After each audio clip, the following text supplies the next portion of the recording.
your boy Davidoff. I just been to an Arsenal women's game, which was a vlog that you may have seen yesterday if you're into that. I'm just coming home from that game, and now I decided I want to go cinema because I went to the cinema on Valentine's Day to watch 3 movies. There were 4 that I wanted to watch, and I watched 3 of them on Valentine's Day. Couldn't watch the 4th one. The 4th one is Gassed Up, which is a London gangster crime movie. This sort of genre is quite popular nowadays, with Top Boy, the TV show. So this one is about a guy who's 20 years old. He has a 14-year-old sister he's trying to raise, and he's trying to send his mother to rehab. But he gets caught up in this crime ring, Albanian gang, with an Albanian gang. I'm guessing he just finds himself involved in this gang for whatever reason, and the crimes just get bigger, and he's got to try and, you know, he wants to keep himself clean, keep his head above water, but at the same time he's involved in these crimes, and he needs to raise his sister, help his mother. So he's stuck in a situation where he's got to choose between his family and this other life, which I assume is hard to get out of.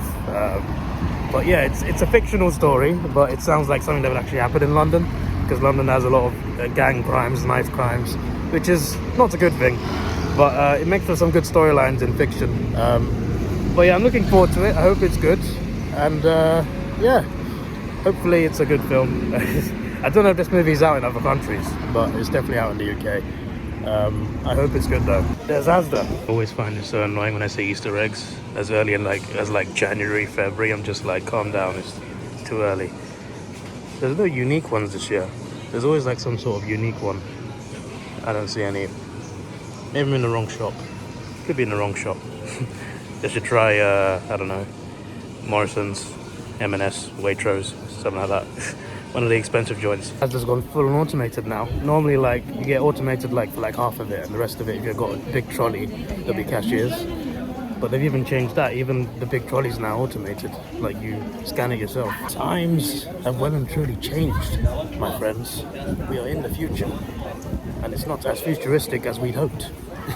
But at least we got automated checkouts at supermarkets. Progress somewhere, at least.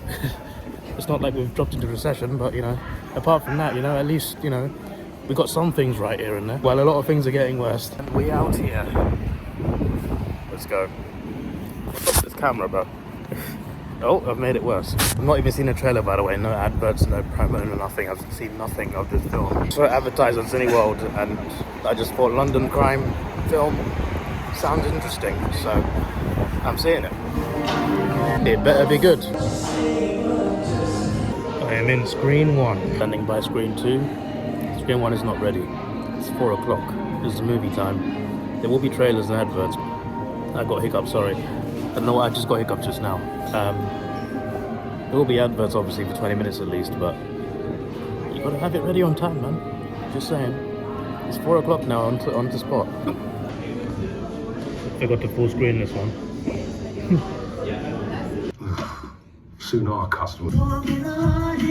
That was pretty good. It's a bit windy right now as I get home first. I'm back home, nice and cozy. So yeah, this is a little different than what I expected. It's still a gang movie, but it's more like a heist movie, but a UK version. I've seen this sort of story plenty of times in American media. Cool to see a London version of it. I really like films set in England, no matter what the genre is. I just like films set in England in general. Not even like gangster, just like generally anything that takes place in England. I tend to like want to watch it because it's like it feels close to home, you know, especially when it's in London, which is very close to home, which is where I live.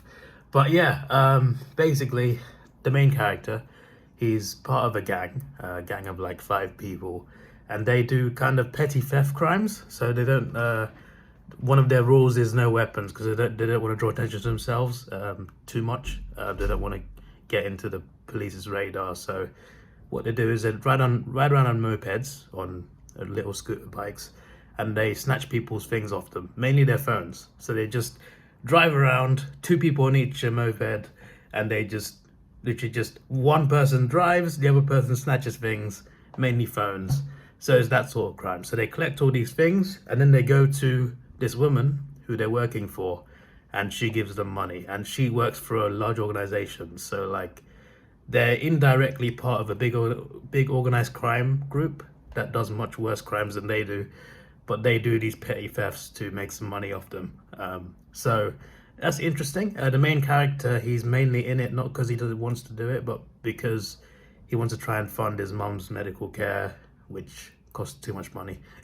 And his trying to also look after his sister, take care of her. He wants to make his pee. I feel like it doesn't suit me saying that, but he wants to make pee. He wants to make this money, so he goes on these crime sprees. And yeah, eventually though, he has a friend who's part of it. His best friend from childhood is part of this gang. This friend is a bit more erratic, so this no weapon rule they have, he kind of breaks this rule, and this is when it starts going a bit haywire, because they draw a bit more attention to themselves. Police are going to try harder to come after you. They're going to look for you more now because you've done this. I'm not going to spoil too much, but yeah, let's just say after that it gets even worse than simply using a weapon. Something happens with the gang they're working for, with, you know, the more organized, like this Albanian gang. They're serious. They are not jobs.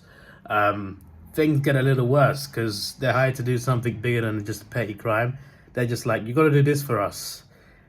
And yeah, I'm not going to say anything else, but let's just say it gets worse and worse. And meanwhile, this Albanian gang is not, they're not playing games. Let's just put it that way. And meanwhile, this guy, the main character, he just wants to make his money, get out. He doesn't really want to be in this life. He just thinks that's what he has to do to survive. There's one scene that I thought was interesting because it portrayed how quickly, when you choose a life like this, how quickly your life can just be taken away.